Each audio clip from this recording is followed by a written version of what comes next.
नमस्कार, NMF news देख रहे हैं आप। मैं हूं आपके साथ अभिषेक पुंडित।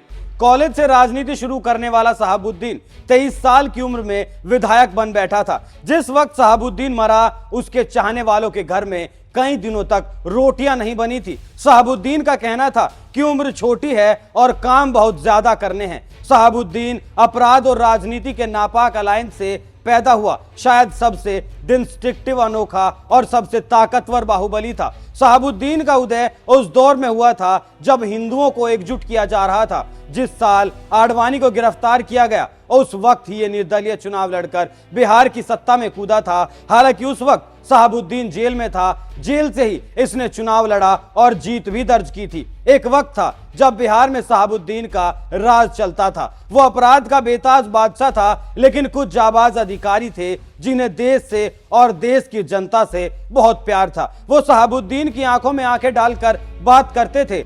जब समय आया तो वर्तमान सत्ता के ब्लू आइड बॉय शहाबुद्दीन को जेल की दीवार के पीछे धकेलने से भी इन अफसरों ने गुरेज नहीं किया। उनका नाम था राजविंदर सिंह भाटी। इस जाबाज अफसर ने ही शहाबुद्दीन को जेल दिखाने का काम किया था।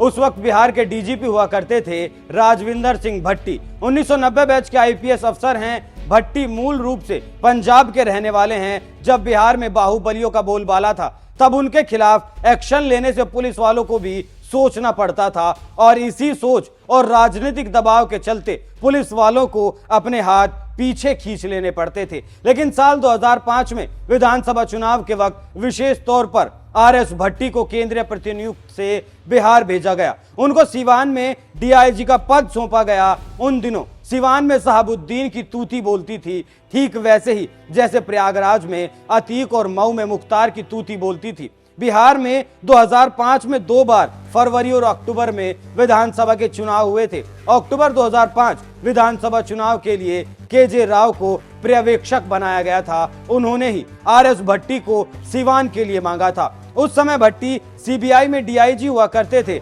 लेकिन बिहार में एसपी का पद था, तो भट्टी के लिए सिवान में एसपी का पद खत्म किया गया और भट्टी को डीआईजी बनाकर बिहार भेजा गया। केजे राव ने भट्टी को साफ शब्दों में कह दिया था कि किसी भी हालत में शहाबुद्दीन को गिरफ्तार किया जाए। तुरंत भट्टी एक्शन में आ गए और अपनी एक स्पेशल टीम बना दी और शहाबुद्दीन की कमर तोड़ने के लिए बिसात बिछानी शुरू कर दी। भट्टी की जाबाजी को ऐसे समझा जा सकता है कि बिहार पहुंचने के 15वें दिन शहाबुद्दीन को हथकड़ी पहना दी थी। भट्टी ने 1994 बैच के 5 दरोगाओं की एक स्पेशल टीम बनाई थी, जिसके जरिए शहाबुद्दीन को पकड़ा जा सका। इसमें मुजफ्फरपुर के 2 और सिवान के 3 दरोगा शामिल थे। इसमें एक महिला दरोगा भी शामिल थी।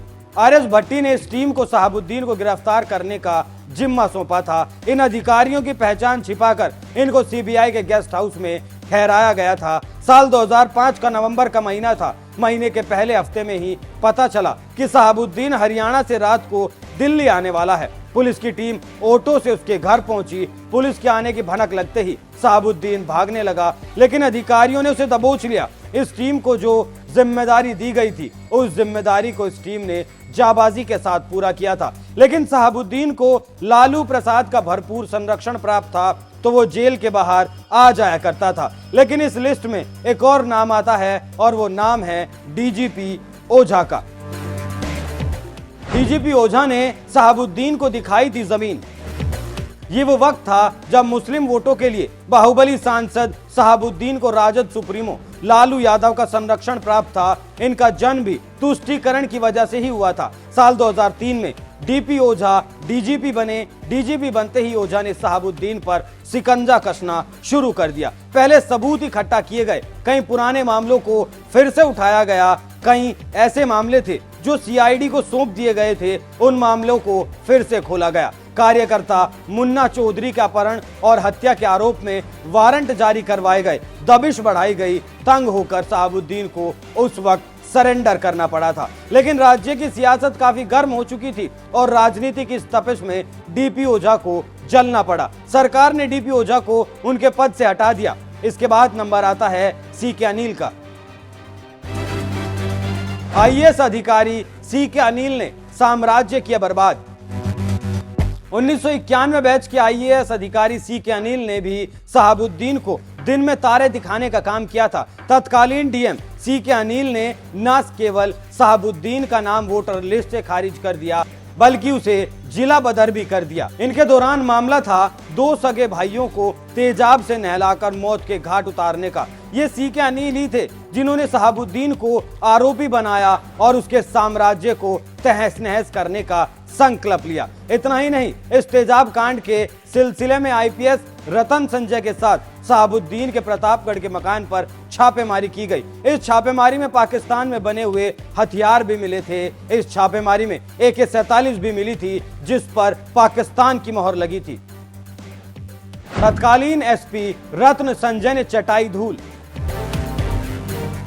सिवान के एसपी बने रत्न संजय ने भी शहाबुद्दीन की नाक में नकेल कसने का काम किया था। ये वो एसपी थे जिन्होंने शहाबुद्दीन के जेल में रहते हुए भी साजिशकर्ता के रूप में उसके ऊपर मामला दर्ज किया। इसमें 2 भाइयों को तेजाब से नहलाकर मारने का मामला भी शामिल था। तब इस मामले में डीजीपी डीपी ओझा डीएम सीके अनिल के साथ प्रतापपुर वाले शहाबुद्दीन के घर पर छापेमारी कर हथियारों का जखीरा, पैसा और जानवरों की खाल के साथ साथ हीरे जवाहरात भी बरामद किए गए थे। ये कुछ वो अफसर थे जिन्होंने शहाबुद्दीन के किले को ढहाने का काम किया था। एक एक कर शहाबुद्दीन के ताबूत में कील ठोकने का काम इन्हीं अफसरों ने किया था। और ये कार्रवाई इसलिए भी अहम हो जाती है क्योंकि ये माफिया लालू का बेहद करीबी था। शहाबुद्दीन के मरने पर लालू ने कहा था कि ये मेरा व्यक्तिगत नुकसान है। लालू के इस बयान से समझा जा सकता है दोनों के बीच कितनी नजदीकियां थी। शहाबुद्दीन ने हर वो अपराध किया था जो इस धरती पर मौजूद है।